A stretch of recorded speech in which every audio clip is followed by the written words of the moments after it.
Tribal problems. Now we shall discuss what is the problem in education or literacy.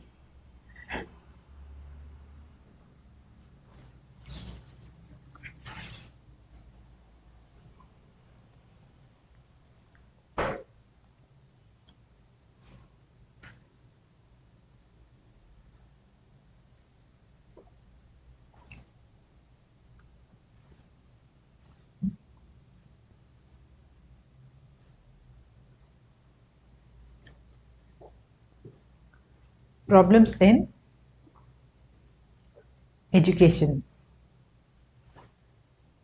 Okay. So, as we all know, the literacy level in tribal population is very less, irrespective of whether it is a boy or a girl, that is men or women. Literacy is very less, very low levels of literacy. Even if you start normal schools over there in the tribal areas, you can find that there's hardly any children coming to school. They're not showing any interest towards that, towards any formal education. So there are various factors for this, right? Both social, cultural factors, and economic factors primarily. So what are the economic factors? So if you go ask a tribe why he is not sending his children for education, even though the government is providing them free education. So the government takes their measures to set up uh, government schools in the tribal areas and give them primary education, secondary education, all free of cost. Still, if you ask a tribe why he is not sending his children, or if you ask any kids why are you not coming to school, why don't you want to get education, they'll say that, see, if I come to school, will you give me food, right? So, by sending a child to school, they are losing two working hands, right? That is not just with the case of tribal people. Even if you ask people who are in very low economic levels, like people who are in poverty, that is what they would say.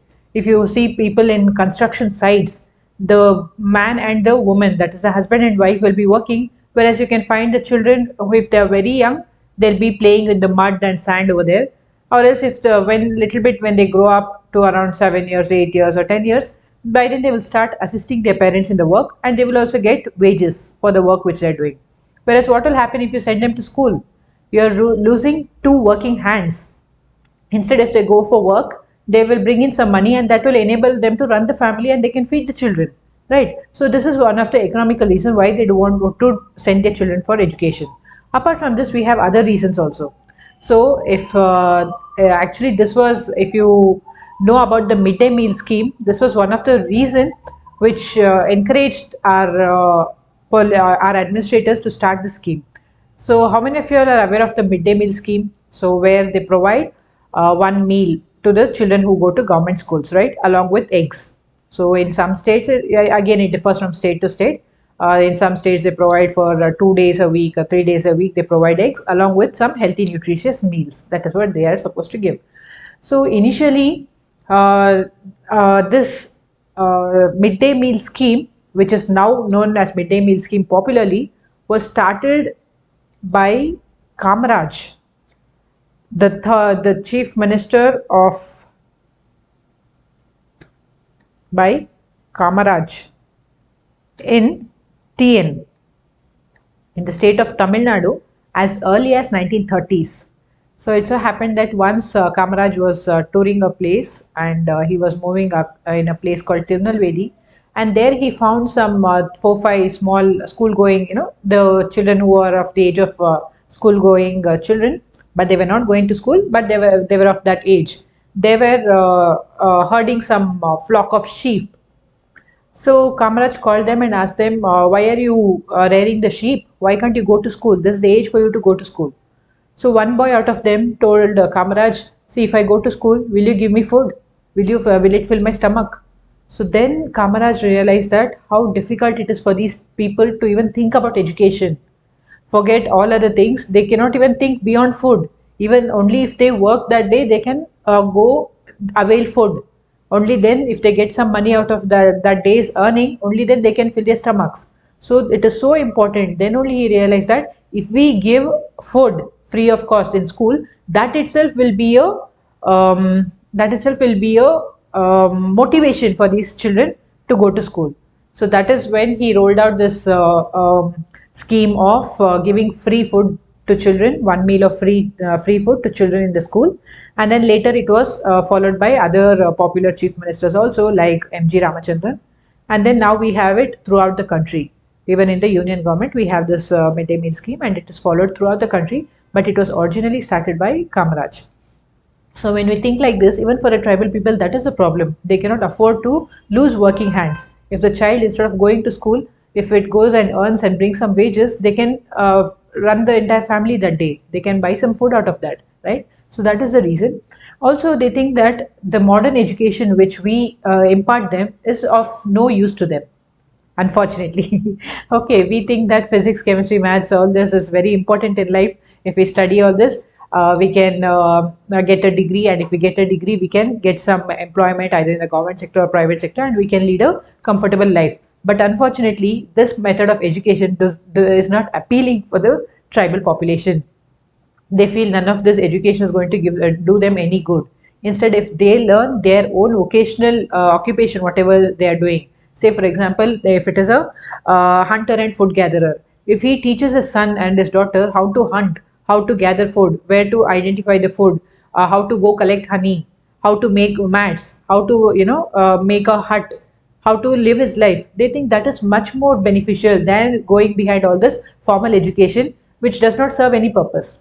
Further, in the formal education, what happens? See, we study so many subjects until 10th standard and then 12th standard. Even after we spend around 12 or 15 years of education, can we get any decent employment? Okay, any white collar job?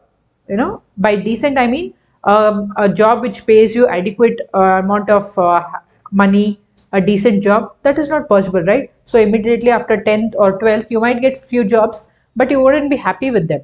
So if you want a very good job, suppose you want to become a doctor or an engineer, or you want to become an accountant, chartered accountant, or you want to become an architect, or you want to become a researcher or a scientist, you'll have to spend so many years of your life to attain that. So these tribes do not have so much of time and money to spend. Okay, see, even now we know what is the scenario. Even after completing 15 years, so if you study up to 12th, you will be studying 12 plus another 2 or 3 years in kindergarten, so around 15 years, then another 3 4 years of degree, then post graduation for another 2 years. So overall, you'll be spending around 20, close to more than 20 to 22 years for education. After that, also, many people are still not getting jobs. Okay, for whatever education they have completed, that is very common, right? You are finding unemployment everywhere, not just in COVID situation, even prior to that. Even people who have completed degrees, post-graduation degrees, or MPhil, PhDs also, they are applying to very simple posts in the government. Like recently I read in the newspaper that in Karnataka government, for the post of peon or something, there were very few posts, but they received more than 2,000 applications, and among those applications, few were from people who had completed post graduation, or in some cases even PhD. So that is the reality, isn't it? Even though you have so much of education or so many years you put into it, ultimately you are not getting the jobs which suit your education, or which are suiting your interest. So what a tribe will think, see, why should I spend so many years into that formal education which is not going to do any good for my children? Instead, I will teach them whatever they need for their life. They can make their living out of that. Okay, if they learn some skilled labor, they can use that skill. They can use that vocational training what they have received, and they can make a life out of that. They can earn some money. They can live a happy life. What is the use of going through so many years of education which we cannot even afford? And after doing all that, also they are not going to get anything worthwhile, right? Anybody would think like that. Also, there are other various cultural and religious, like not religious exactly. There are other beliefs also which they have. Say, for example, the tribal people believe that if you educate a girl child, she will elope with someone. How funny, right? So it is not just them. Even in villages also you can find this belief. Okay, so they will be willing to send their boys outside of the village or outside of the town for further education. whereas most of the times it will be the girls who will stay back. So they will get education only up to the whatever school level or college level education which is available within their village or within their town. Only until that level they can study. Beyond that, if they want to study, they have to move out of the town or the village, and then the parents won't agree. They believe that if you send a girl outside of the village or outside of the town, she will fall in love with someone and she will run away, she will elope with them, and it will bring dishonor to our family, it will bring dishonor to our caste community and all these things. So why would we risk that? Anyways, we are going to get her married, let her study until whatever facilities are there in the village. After that, we'll get her married. So this is happening even now also. Even if you ask any of your generation prior to your parents or grandparents and all, that's what they would tell you. If you ask any of your grandmothers, they'll tell, we had only limited opportunities for studying. If they suppose in their village they had they could get only elementary education or primary education, they studied only until there. If they had opportunities only up to high school, they studied only so much. They did not, even though they had probably even if they had money and willingness to go outside of the village or town and study, they were not allowed to go out because of all these kind of beliefs. So the same thing is with the tribal people also. They believe that if you educate a girl child, she will not listen to us. She will decide her life on her own. She will elope with someone. So better not take risk. Okay. Then similarly, if they believe that if you educate boys, then what they will do, they will start looking at our tribal tradition, practices, belief, religion as they will have an inferiority complex towards us, and they will move astray from us. They will move away from our community. Because see, once they move out, until they are within the within the community and they are unaware of, they do not have much education, they are just listening to their parents, whatever they teach them, they learn, they also just follow the occupation what their parents are following, and they are living their own life with their own culture, practices, customs, beliefs, and also they do not find different. They do not find any difference. Whereas once they move out for education, what will happen? They will contact other people. They look at other people's dressing or behavior, culture, practices, and everything. Then they start feeling that my own culture or my own practices, beliefs are superstitions. They are just very insulting. So they are inferior. So they will start to move away from the community. So this is what the tribal people fear. So they say, okay, both ways, it is not beneficial for us. So why would we send our children to school? So these are few of the economic and cultural problems which are associated as to why the tribal people do not favor educating their children. Then in addition to this, they also believe, so they have some superstitious beliefs also, that the gods will get angry if they send their children for education. Instead, the gods want them to continue with the occupation which the parents have been doing since ages. So such beliefs are also there. And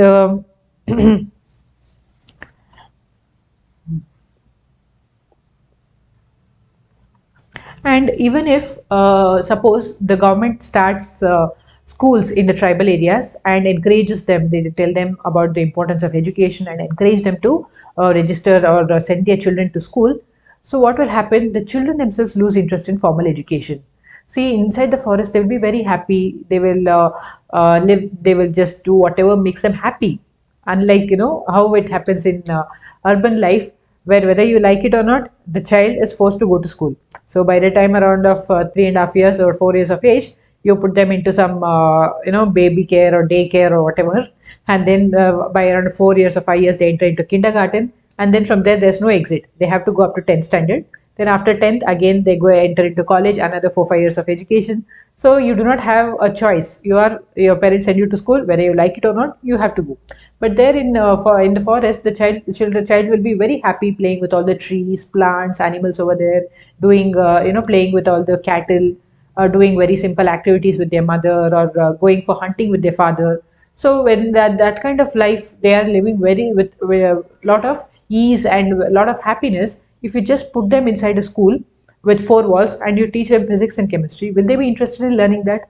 If you just tell them A, B, C, D, you have to memorize this. If you say multiplication, division, this is, you have to memorize these tables. 2 ones are tables, 3 ones are tables, and this is how you have to do. We'll teach you trigonometry, we'll teach you algebra.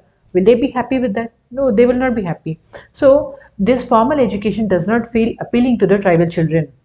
Okay, they feel this is not going to help me in any ways in my life, and they are not interested. You cannot, they have been living in such a free environment and living their life so carefree, and you cannot put them within four walls and restrict their movement and then expect them to study the formal education. That is also a problem. In addition to this, teachers are not willing to go to these places and teach them.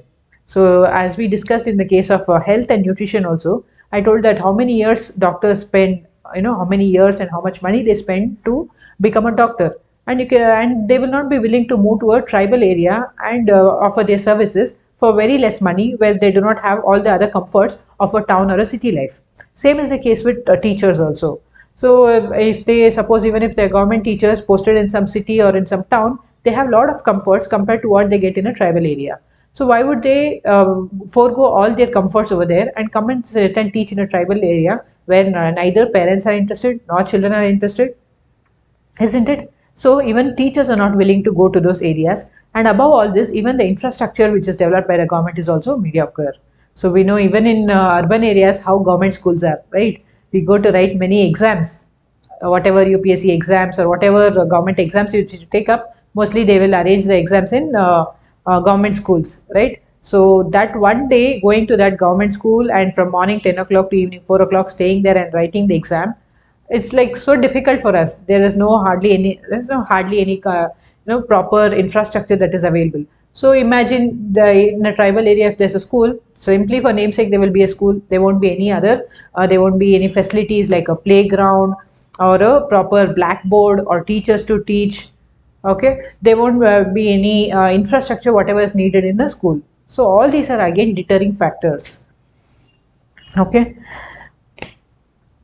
Further, suppose a child has to get this formal education, he has to travel several kilometers by foot to get this to come to a school. That is also a deterrence. See, they live in far-flung areas, deep inside the forest, in jungles, in inaccessible areas, and the school would have been set up somewhere in a common place. So there, if they have to go reach that place, it takes several kilometers of walk every day for the child.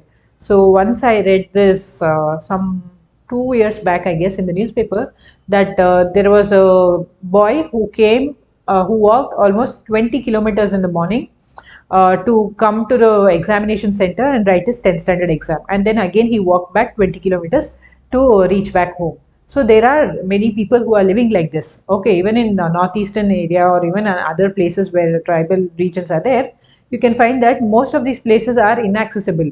So even postal services are also very poor over here, right? So if for whatever they need, okay, there are some recently I read somewhere there is one village in some Uttarakhand region or Himachal Pradesh. I'm not sure. I read that. So there's one village which is accessible only for 6 months from outside, whereas the next 6 months, all the access routes to that village is completely covered in snow, and they do not have any other contact with the outside world for 6 months continuously.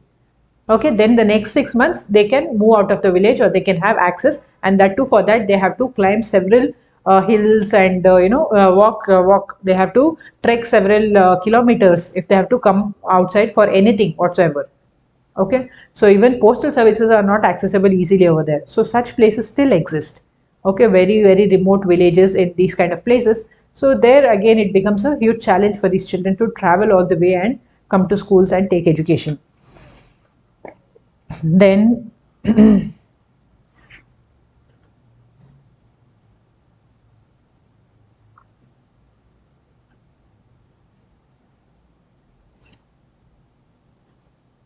sorry, that K. Kamaraj incident of midday meal scheme, which I told you, that was not in 1930s, it was in 1950s. So in 1950s, Kamaraj, who was the third chief minister of Tamil Nadu, he introduced a midday meal scheme, and then later it was followed by other popular leaders also.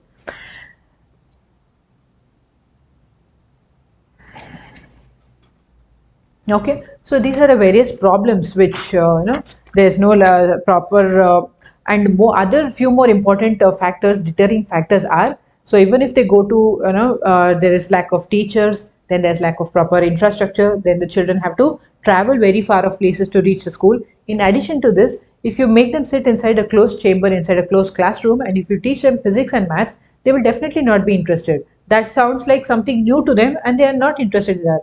Instead, they would think, "Oh, why if I go learn how to do fishing, if I learn how to weave a cloth, all these things will help me having a better life instead of sitting and memorizing something over here, which is not going to have any impact on my life. What am I going to do with all this knowledge?" Right. So even one more important problem is the language of instruction and the curriculum. Okay, those are also very important factors which act as deterrents for the tribes to take up formal education. That is the language of instruction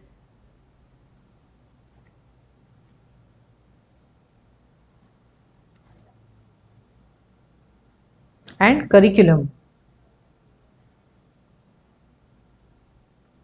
Okay, so the government does makes a common curriculum for all the students throughout the country, right? Right, in like schools like Kendriya Vidyalaya, the curriculum is fixed. So throughout whichever part of the country you belong to, whether you belong to JNK or you belong to Gujarat or you belong to Kerala, all of them, all the Kendriya Vidyalaya schools will have this common syllabus and they will impart the same education in the medium of English or Hindi, whatever.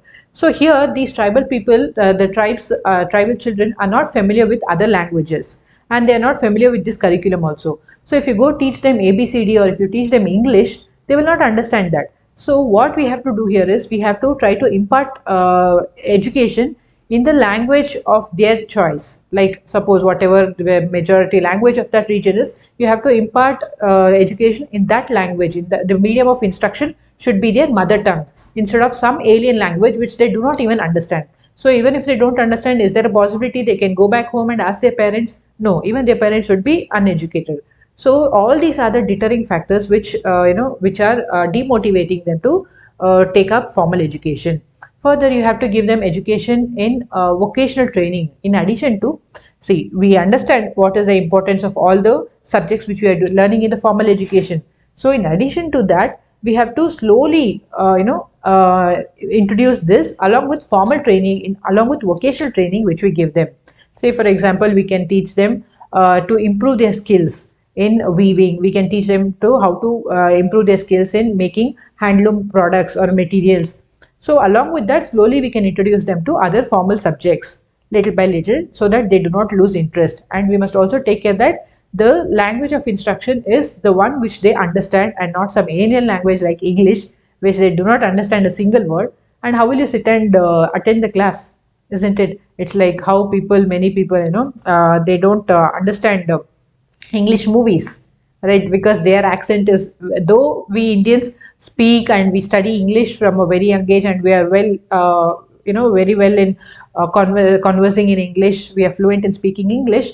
Many a times it becomes difficult for us to understand the words which these actors speak in the English movies, right? In some movies, fine, but in some movies, their accent will be so different that we do not understand. So what do? We will look at the subtitles and understand. Right, that is the only option. Not just about English movies, in even other language movies, whichever suppose there is some other language like Malayalam or Telugu or some other language which you don't follow or understand, but you want to watch a movie, we don't have a choice. So we have to read the subtitles and understand. So in school we don't have that choice also, right? We have to understand whatever the teacher tells us. So the medium of instruction and the curriculum should be made such that it is interesting for them. You should make their education more enjoyable, more happy. Do not put them inside a closed classroom and teach them formal curriculum which you are teaching the other people. Instead, make it more compatible with the environment. Teach them what is many things about the forest. Teach them to improve their vocational skills, whatever they are having, whatever occupation that they have been following. You teach them how to do that in a better way. Okay, so along with that, slowly you can introduce the other subjects also. So this is one remedy which we can do. Okay, then again, finding teachers who will teach in the local language, that is also a cumbersome thing, right? Hmm.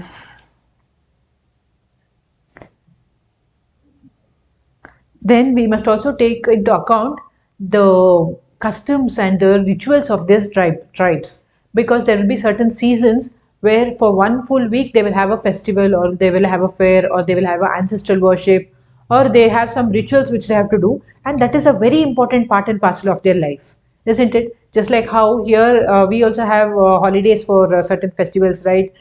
In North India, for Holi, we have 3 days continuous holiday, and for Diwali, we get 2 or 3 days holidays. So like that, even they have certain rituals, some in certain seasons, be it in the harvest season or during the sowing season, or one particular month in a year where few days they go for some kind of activities, religious activities, which are very important to them.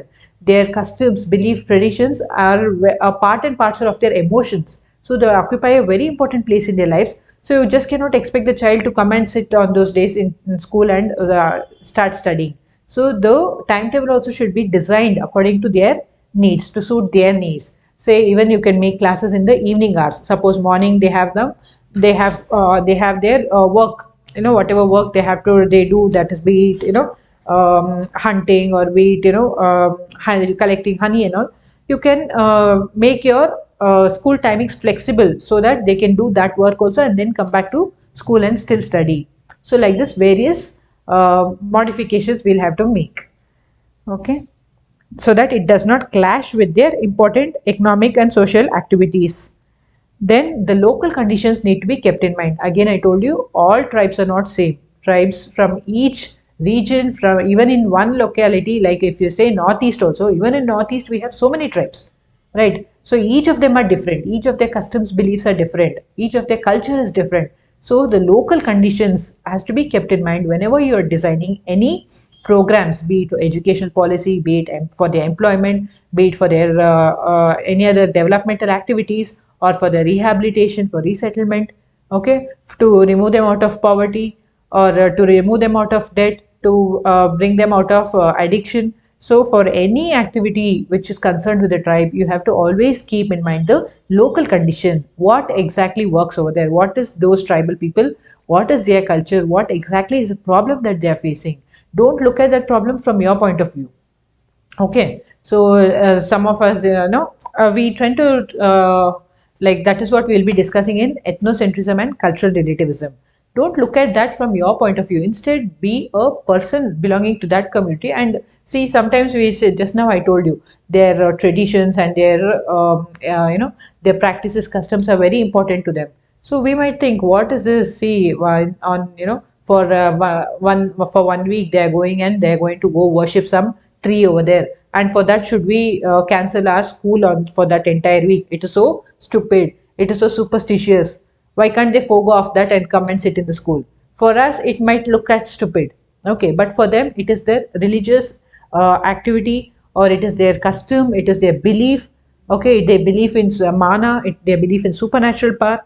Okay, that is very close to their heart, that is a part of their emotions. So they look at it like that, whereas for us it looks like superstition, right? So can you understand how as an outsider we think and how as an insider we think, isn't it? So like that, we also follow many practices, isn't it? So some practices which we follow, some other people from other countries, they might look at us and laugh.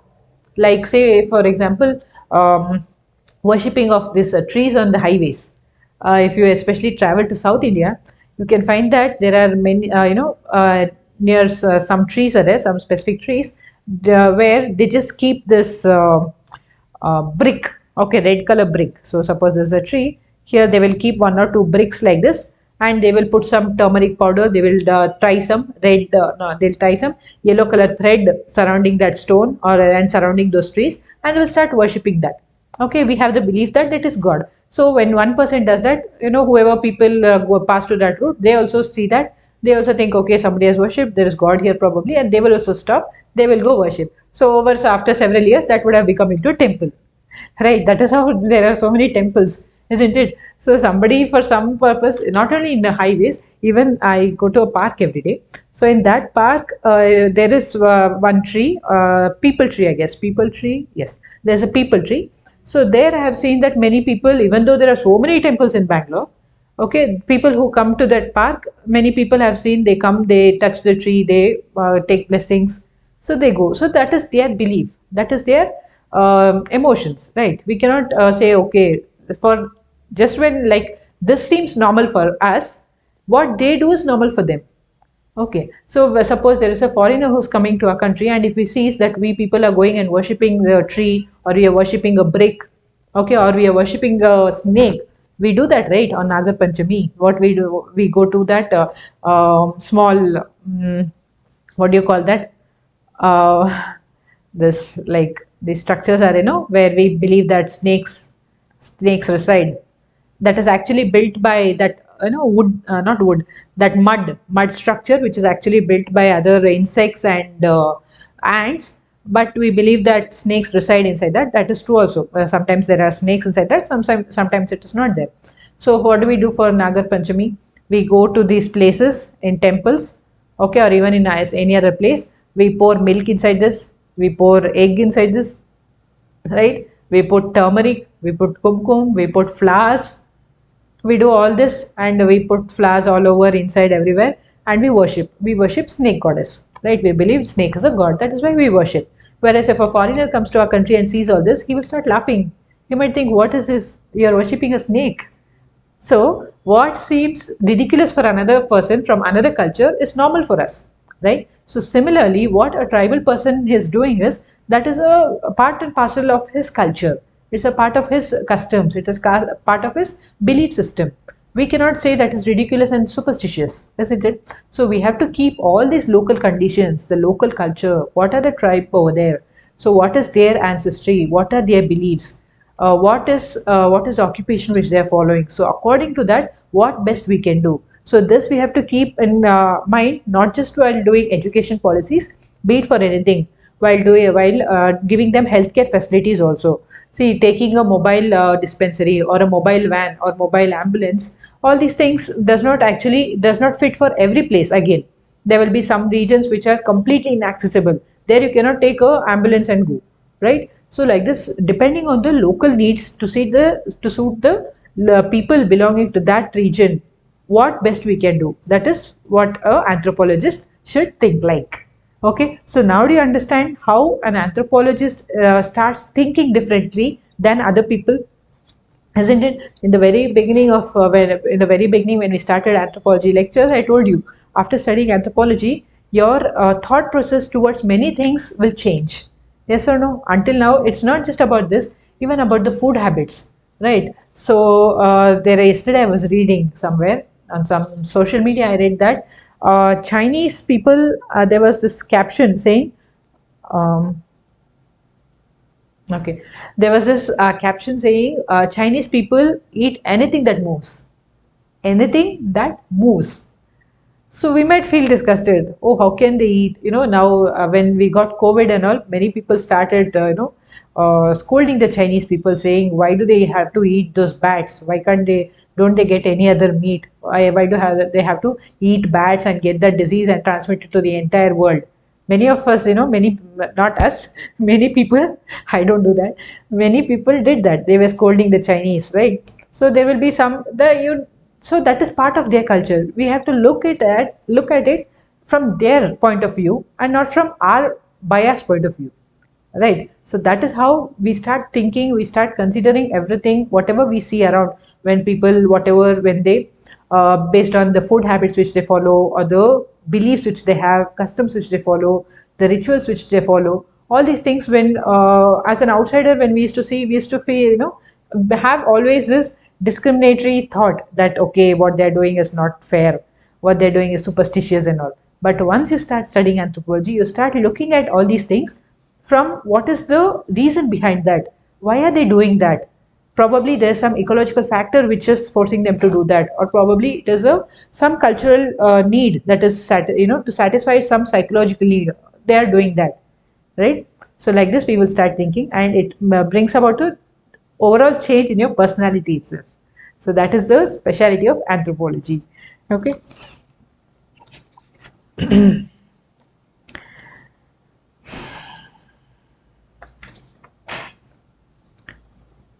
Okay, so even communication is very difficult in these tribal areas.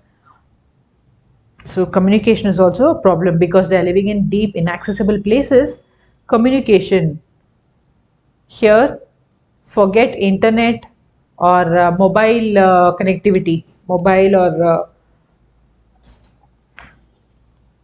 okay, forget internet connectivity or mobile connectivity. In some places, even getting postal letters is very delayed because of the terrain, or because of the tough terrain or the hilly regions and all. It becomes very difficult, right? So how many of you all know which is the, and our Indian postal system is one of the best in the world. We have to take pride out of that. It's very commendable. You cannot find such Indian railways and Indian postal service. It is the best in the world. Okay, no doubt about that. So how many of you all know how many post offices are there, or which is the post office which are in the most inaccessible regions, or which is the most inaccessible post office in our country? So there is one which is not, I won't say inaccessible. There's one post office which is the highest post office in the country. So which one is that? Okay.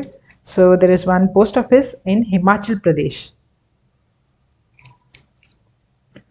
So it is, how many of you all have heard of Spiti? If you haven't been to Spiti, so many people nowadays, it is all these travel bloggers, right? Travel bloggers and travel loggers and YouTubers, travel, who make YouTube content on traveling. Most of them go to the Spiti Valley, and it's very beautiful, very, very beautiful. So at least by looking at those videos, you must have been known that there's a place called Spiti. It is in Sikkim. There is a place called as Sikkim. Okay, this is in the Spiti district of Himachal Pradesh.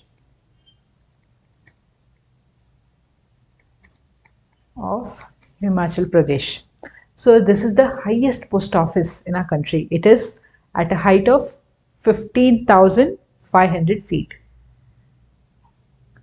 Okay, 1,500 feet. So this is the highest post office in our country, and our Indian postal delivers posts and brings in letters from there also. So if you have any dreams of putting a sending a post or sending a letter from the highest post office in the country, you can go to Sikkim, not Sikkim, you can go to Sikkim, and you can do that. That will be very memorable for the one which whom you send it, for whomever it might be, right? So even communication, even transport facilities is very difficult. Roads, railways, telephones, whatever means of communication, all these are very challenging in the tribal areas.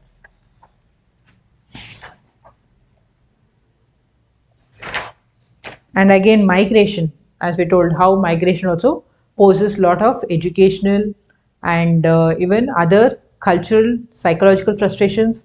So when I told you about all this economic problems and indebtedness, poverty and all, it is not just it is not just an economic problem. It also leads to a lot of psychological frustrations for them, because these people who once lived a carefree life inside the jungle with a lot of dignity and respect from all the other members in their community, when they come out, they are just treated like in a very um, uh, low manner, okay, which they don't deserve.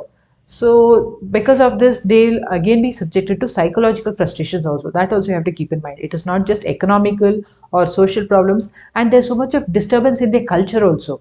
When they come out, they are not able to get either retain their own culture, tradition, customs, neither are they able to completely transform into a new culture and accept those. So because all this leads to lot many psychological frustrations. Okay, suppose there was some ancestral land where they used to go and worship. Once they move out of it, they cannot go back and access those lands. They cannot go back and worship their totems. So like this, there is lot of psychological frustrations also. Okay.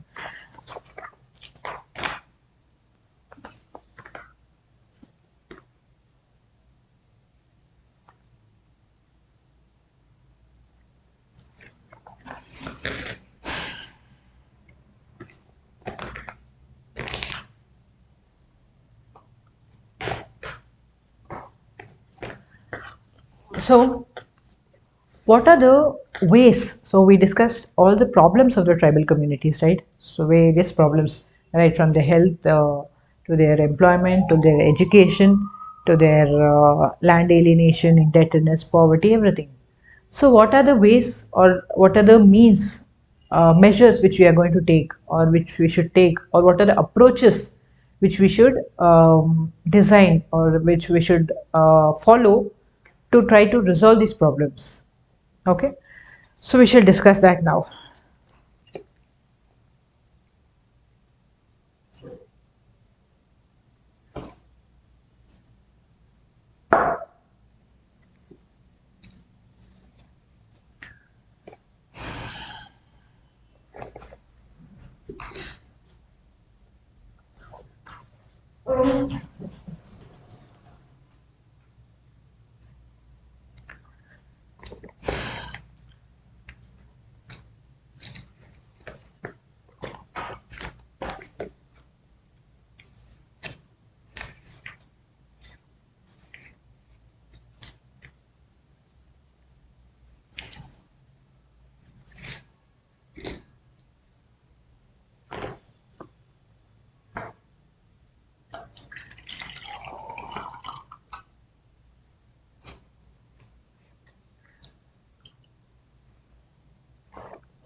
Hope you all are following the lectures, right?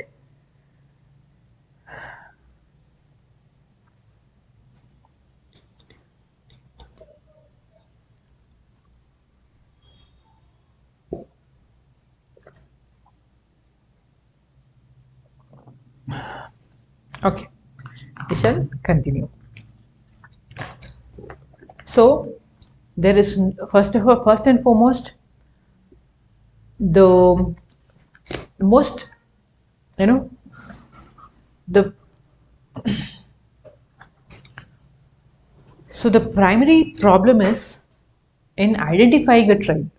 So we have discussed so much, still we cannot give a proper definition for a tribal person, and it becomes difficult to identify a tribal from a non-tribal.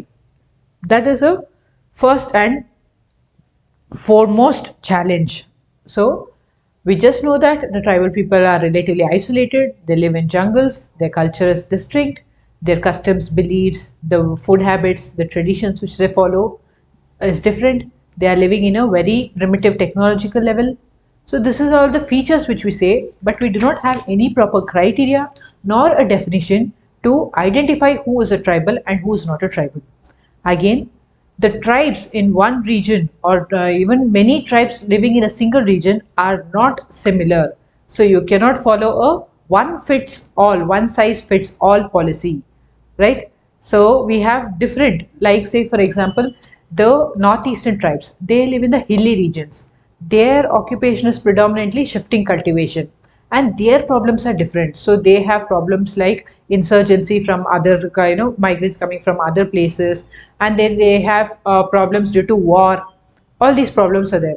Whereas in the central Indian tribes, you can see most of them are settled into agriculture, and many people are working as laborers in other people's fields. So they have a different set of problems. Their occupation is different. Their region is different, right? So there are various approaches to tribal problems. One school of thought even says that what we need to do is completely we should assimilate them into the mainstream society, and we should they have to completely get assimilated into the mainstream society, giving up their cultures and beliefs. Okay, that is one extreme school of thought. So it says that the existence there is the tribal people are essentially a part of a larger rural problem in India.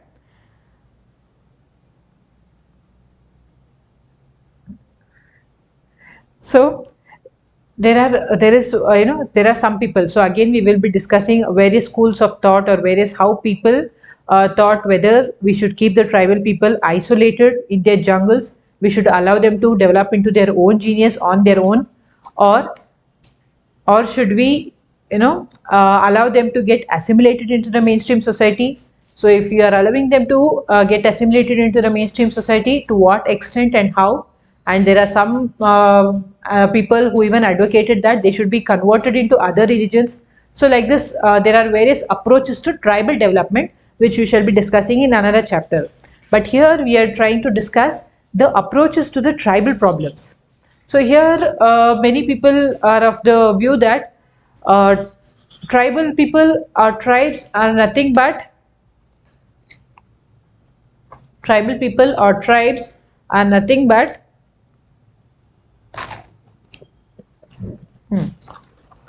tribal people or tribes are nothing but they are just the rural people itself. So their problems are not unique. Okay, their problems are not unique. So whatever programs that we do for the rural people itself, same can be applied to them. So this is one approach.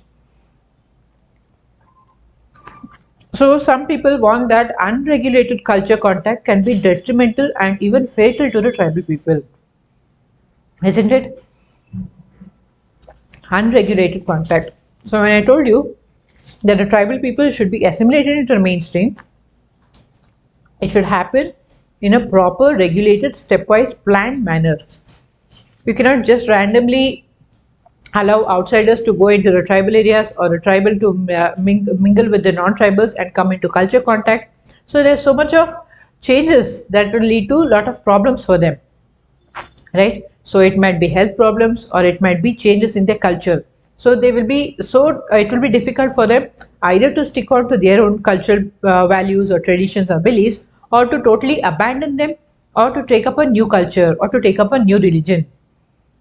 So these kind of severe problems will arise, and it might lead to it might even become so problematic that there have been cases where it has led to the extinction of few um, tribal populations also.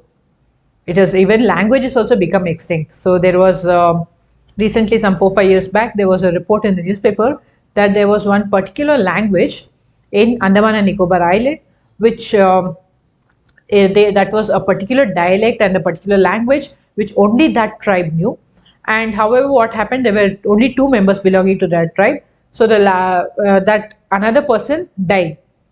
Okay, so now this single person didn't have anybody else to speak that language with, and with the death of that person, that language also died. Okay, so like this, there are various problems which will happen if the culture contact is not planned properly. It is if it is unregulated. So like this, there are various approaches where people say you have to solve the tribal problem like this, like that. Some people say it is not, tribal problems are not unique. They are just like the rural people, rural communities. Whatever programs are there for them, you just straight away extend that also to them. That's it. Whereas it is we anthropologists who know what exactly the tribals are, what is their culture, why the culture is so important for them, why their traditions and beliefs are so important to them, how they are so attached to the environment, to the forest, to the occupation which they do. Okay, to whatever the livelihood that they are doing, whatever occupations they are doing, why it is so important to them. Okay, so you can see in some tribes what happens is they will be raising cattle, like some there are some tribes who do poultry, but they do not eat pigs. Okay, so there are some tribes which raise cattle, which rear cows, but they will not extract milk from that cow, and they will not consume it because they consider these as taboos, or they consider these animals as totems. So how can they kill their totem and eat? Isn't it? So like this, there are various sentiments and beliefs which they are attached to. So only when we keep all that in mind, then we can try to resolve their problems. So a single solution cannot be extended to all the tribal people, irrespective of what their problem is. Okay.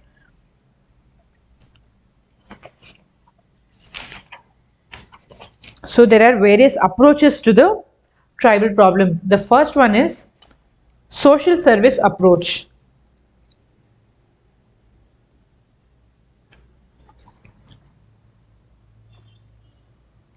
So there are four major approaches to tribal problems.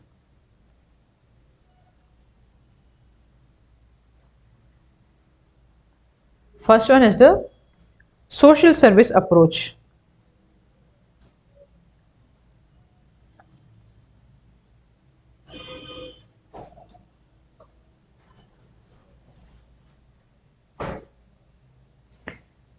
Okay, so here the problem is, they consider that whatever they are doing right is the right solution for a tribal people.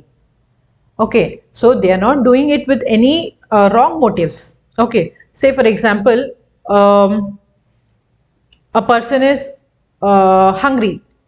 Okay, and what does that person need? He needs food, right? He needs food to eat. Instead, you offer him some clothes, or if you are offering him something else, which is not exactly solving his problem, you are doing that with a good intention, but it is not actually benefiting, or it is not solving the person's problem, right? So that is what that is what most of these social service approach is doing. So what they are not considering, they are not capable of understanding what exactly the problem is and to cater to the needs of that problem. So they take a universal solution for any problem of the tribal people. Say like in the case of education, when I told you, so they might go to a tribal area and they might identify that tribal area is very backward, the literacy level is very low. Even boys and girls, both of them have very low literacy levels. And so what they will do, they will go and start a NGO over there, and they will build some high-tech schools with all with all the infrastructure and good facilities, everything.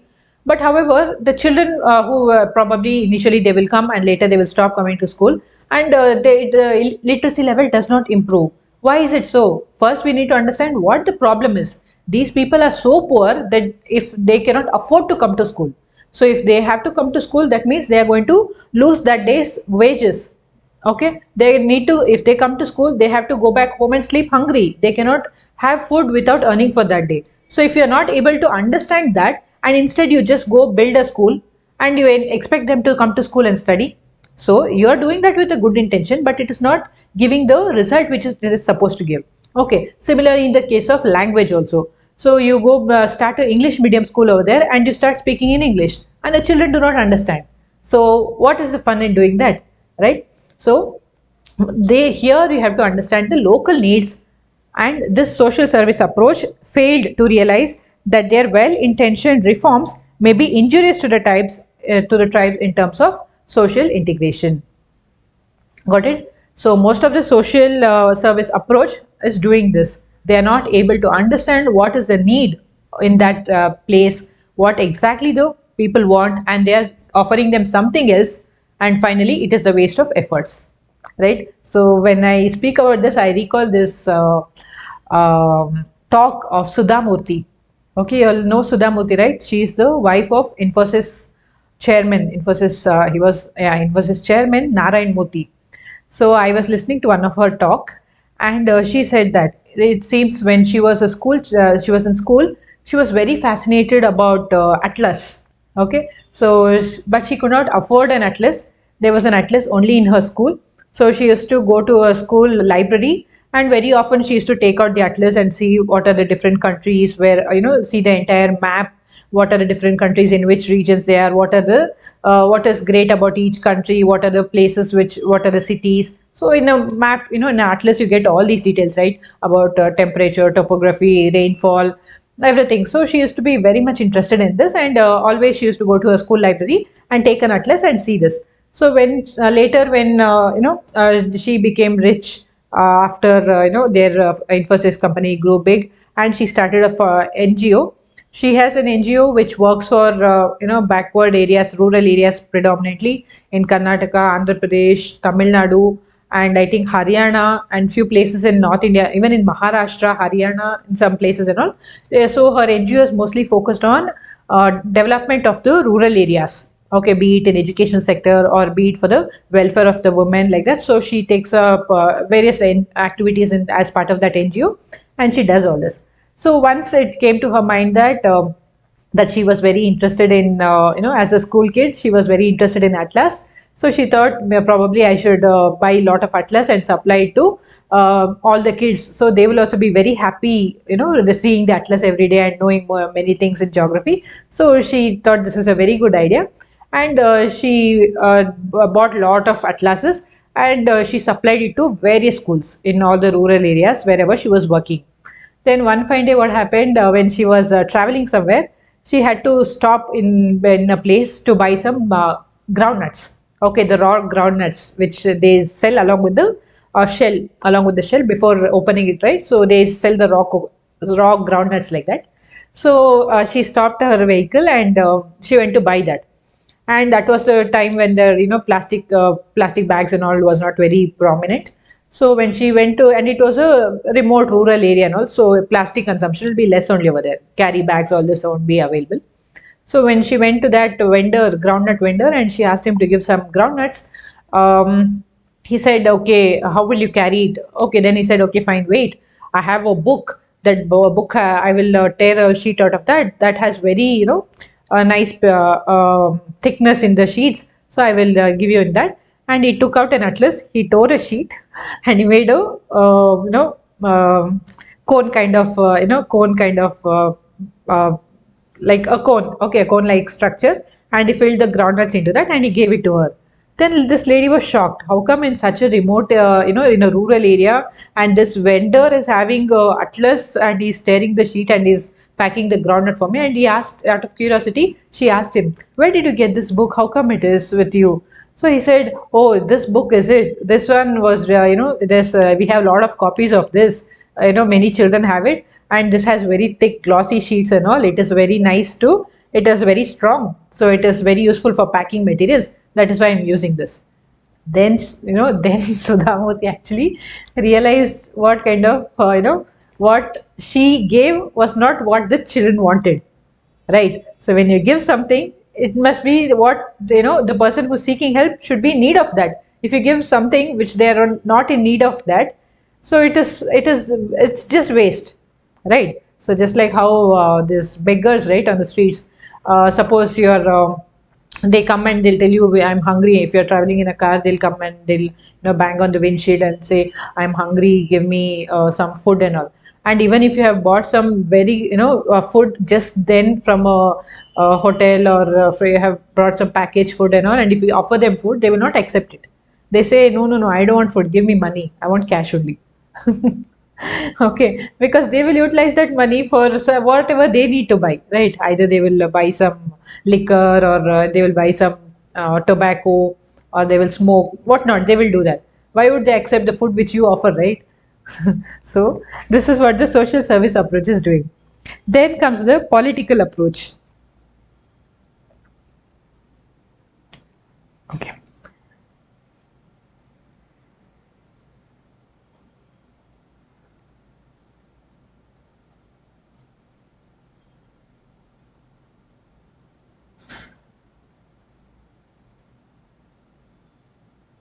Political approach. So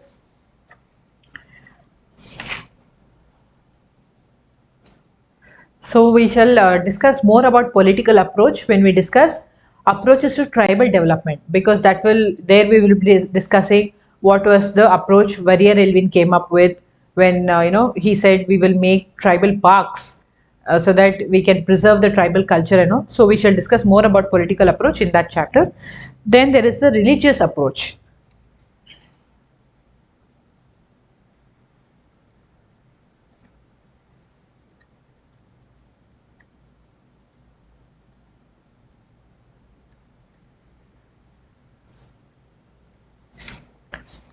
We have the religious approach, where some people believe that, just we have to convert them into some other religion. So here they believe that the religious approach says that by conversion of the tribes to a new faith, you can solve all their problems. Okay, so to certain extent, if it is going to improve their social solidarity, we can at least think about that. But that is not the case. Instead, what happens is, it will uh, it will disintegrate these communities without offering them any alternative satisfaction. So neither they will be happy with what religion they had been following earlier. They are not able to hold on, or still stick on to their customs and traditions which they followed as a tribal person. Neither will be they able to accept the new culture. So that will lead to a more confused situation than doing them any good. Okay. Then comes the most important, that is anthropological approach.